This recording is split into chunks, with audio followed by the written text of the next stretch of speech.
o gihimo nga Governor General. O ang General Conference wala mo bawag. Nangonsulta ba gini sila sa division? Nangonsulta sa General Conference?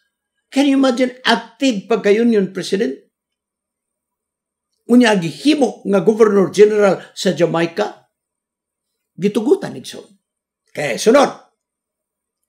Sir Silas Atupare, Governor General of Papua New Guinea. Igsoon. 1997 to 2003. Sunod. Ato laning di nato i-detalye kay murag malangan ta. Sunod. Hakainde Hichilema, 7th President of Zambia, businessman and husband umutinta. Balumigson, kini Hakainde Hichilema, presidente na karon sa Zambia karon. Very active sa Master Guide. Church elder, mga kaigsunan. Dahil na kandidato sa nasod sa Zambia, siya mo'y nakadaog. Karon, incumbent president sa Zambia. Sunod, Andrew Holness, Prime Minister sa Jamaica. Hangtod karon. Leader siya sa opposition sa Jamaica. Okay, sunod. Samson Kisika, Prime Minister sa Uganda, Vice President sa Uganda, Doctor, agriculturist, businessman, diplomat, and writer. Mga Adventista na ikso, mga membro sa atong simbahan. Sunod, Juji Kunusi Conrote, President sa Fiji, mga kaigsunan, 2015 to 2021, membro sa atong iglesia. Grabe ikson. Membro sa atong iglesia. Napili nga presidente sa nasod sa Fiji. Si Jusi Kunusi Conrote. Sunod, Gordon Darcy Lilo, Prime Minister sa Solomon Islands. Sunod, James Marape, Prime Minister sa Papua New Guinea. Nagsugod na itong 2019 up to the present. Membro sa atong iglesia. Sunod, Henry Puna, Prime Minister of the Cook Islands. Okay, sunod, Manasi Sugavari, Prime Minister sa Solomon Island. Leader sa oposisyon sa Solomon Island. Sunod, Surangel Whips Jr., President sa Palau, Republic of Palau. Sunod, Admiral Barry Black, second American Seventh-day Adventist to become a chaplain sa usaman. Chaplain Nixon sa White House. Okay? Sunod, abi nimo natingalag yun ko nga nung na-apel ni si Chief Espinido. Niya, gi-apel sa Wikipedia. Jovi Espinido, Police Chief Inspector of the Philippine National Police in the Philippines under President Duterte's War on Drugs program. Igsoon ako ning kikutlo. Kay gusto na ko ipakita kaninyo nga kining mga tawanan mga kaigsuonan wala ni gibabagan sa atong division. Wala gibabagan sa ato General Conference nga nag-alagad sa politikanhon nga pagserbisyo mga kaigsuonan. Busa, akong punto din nga kung adunay mga kaigsuonan to nga ganahan yun, go ahead. Pero ayaw kalimot, ang Ministro Magasin, you have the ambassadorial responsibilities. Kamu mo'y ambasador. Himuan ninyo nga dili mahugawan ang pangalan sa atong iglesia. Okay. Niya pagyudigson, ni apay o sa kapundok nga pagkadako kayog na tabang sa atong simbahan. Major accomplishment. O saman, 1, ang ROTC, military training sa mga college students, optional na. Makapili na ka, pwede na ka sa civic work or pwede ka mo ROTC. nabutang yun ang sa balaod. So, ang kita igsoon nga dili mo pasag pusel, wala atay labot niya. Optional. Ikaw na yung magpili. Kung diri ba ka sa community services o ba pa. Sunod, mga dagko na igsoon nga contribution na nga pundok. Number 2, ang board of bar exams gibutang na sa balaod, pinaagi ni ining pundok sa mga tao na aprobahan. Nga duha na ang schedule. May board exam, bar exam, nga naay adlaw nga Sabado. May board exam o bar exam, nga walay adlaw nga Sabado. Libre na ta, mga kaigsunan. Gihaguan ni sa mga tao nga naa sa politikanhong katungdanan, mga kaigsunan. Sunod, na isabat jurisprudence sa Supreme Court nga nakadaog si Denmark Valmores batok sa MSU Marawi campus sa College of Medicine. Kay dili mohatag ang College of Medicine sa MSU Marawi kang Denmark og free Sabbath. Kung adlaw Sabado ang exam, wala ka. Wala. Pero nag-abot sila sa Korte Suprema ang naglaban kang Denmark Valmores promo bono, meaning to siya for free. Kinigihapong mga tawhana. Museg song. Dako tag-utang kabubuto ni ini. Dili maghamayong ang bubalos punta nila. O kiniigsong nga pundok ang nagdumala ni ini mga membro sa atong simbahan ng mga abogado. Membro sa atong simbahan ng mga abogado. Kay sila napili man nga congressman. Sila mo nagpasaka ni ini nga balaod mga kaigsunan. O gaya mong kalimot na kini nga pundok mao ang party list nga gitawag aangat tayo.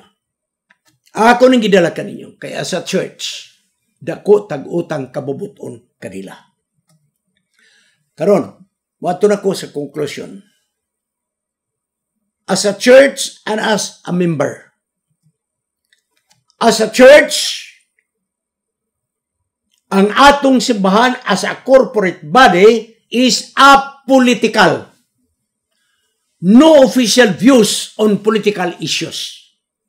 Wala. Wala tayo endorse, wala tayo babagan ng mga kandidato. Unya, kung na mga isyu, dili ta mo sausaw sa mga isyu. Dahil kita nag-apolitical. As a church, as a church, we are apolitical. But, as a church member, it's on,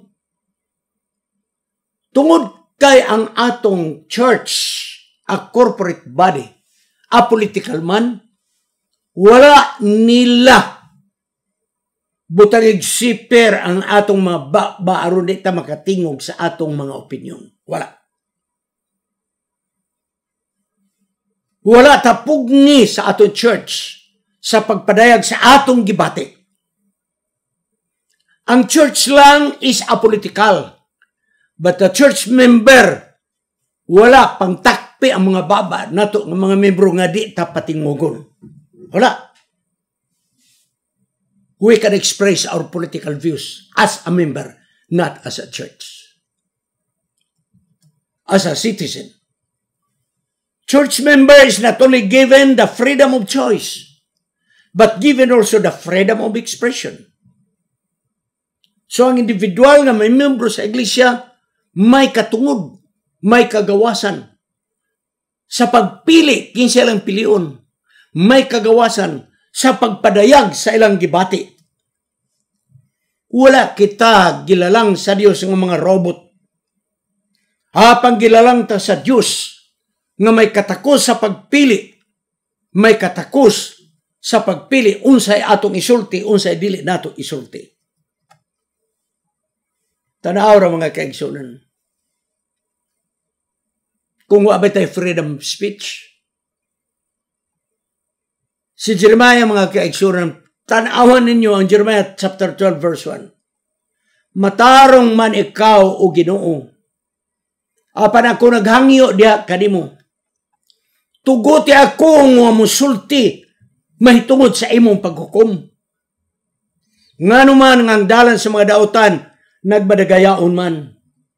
Og sila nagbalipayon man, sila nga nagbuhat o mga paglimbong. Tuguti ako nga musulti mahitungod sa imong paghukom. Freedom of speech. Tingali mo yung modili man yung political. That's freedom of speech. O Diyos, matarong magkapero tuguti ko nga mangutana ko nimo. Unsa man ang imong matang sa paghukom. Nga mga rotan, may asinso man sa panginabuhi. Ang mga limbungan, madagayaon, malipayon man sila. Akong gi-question ang imong judgment, Ginoo. That's freedom of expression. Busay son sa pagtapos ako magayong kaninyo. As followers of Jesus prepared to go to heaven, we should not be zombie Christians. Kita mga musunod ni Kristo, nga narandam paingon sa langit, hinumdumin ninyo ni apata sa yuta.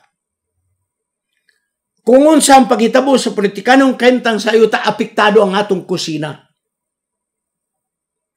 Kung unsa ang kahimtang igsundagan sa nagdumalas paggobyerno, apektado ang atong bulsa. Kung walay mayong programa ang gobyerno sa mayong paglawas, unta may sama ang tanang probinsya. May sama ang sa South Cotabato. Nga ang ilang hospital sa gobyerno, walay cashier. Nga naman, libre ang tanan. Walay limit kung pilay gasto sa gobyerno sa masakiton mga kaigsunan. Unya, walay pili. Bisag taga-asa ka, ilang tratahon ka sa ilang hospital. Iksoon mo na akong gingon, unsa ang matan sa paggobyerno, apektado kita. Maong kita, kinahanglan, aduna tayo kay pakiglabot. Aparatong pakiglabot, dili pinagi o kabangis. Mga freedom of speech. Kung doon ay mo hilak, may tungon nining ato karong kahimtang, pahilak ka sila. Kung nasubo sila, tungon ni atong kahimtang, pasuba sila. Kung mo-share sila sa mga social media, pa-share sila. That's freedom of expression. Ayaw mong kalimot. As a church, is apolitical. Parang individual members, mga kaigsunan, may kagawasan sa pagpadayag sa ilang gisulti. Kaya doon na kita'y freedom of choice and freedom of expression. Balik ta sa katapusan. Unsa may gitawag ng zombie Christians. Sumala sa meth ka ng mga sugilan-sugilanon. Ang zombie kinabang tao nga naglakaw nga patay, no? Di man tabuto ni ana, pero ako lang gamitong illustration kay meth raman na siya. Pag mugukod kining maong zombie, kining tao nga patay nga naglakaw. Pag mugukod na, one direction ra gyud na. Bisag unsang pagkasika sa wala og tuo, walay pakialam ang zombie. Ang gikukod mo ra gyud, di siya mutanaw sa wala og tuo. Katong iya ra gyud ginagukod mo yung tanawon. We're not zombie Christians. Nga pag-ingon na ito, langit-langit ragyot mga kaigsunan. Mga aong pamatagluto in taon. Mapiktuhan man ta sa precious bugas. Mga aong pamatagsudaan, mapiktuhan man ta precious gulay. Magpatambal man ta, mapiktuhan ta sa precious sa tambal. Dili kita mga zombies nga one direction lang. Nga langit ra nga atong direksyon, wala, langit. Sa walag tuwa, tayo pagkiglabot. Igsoon, dili na mo'y punto niya. Wala butang plaster ang atong bakba sa atong simbahan. Ang simbahan lang mo'y dili mo tingog as a corporate body. Para mga membro, may kagawasan ang magpadayag kay sila mga citizen man sa atong nasod.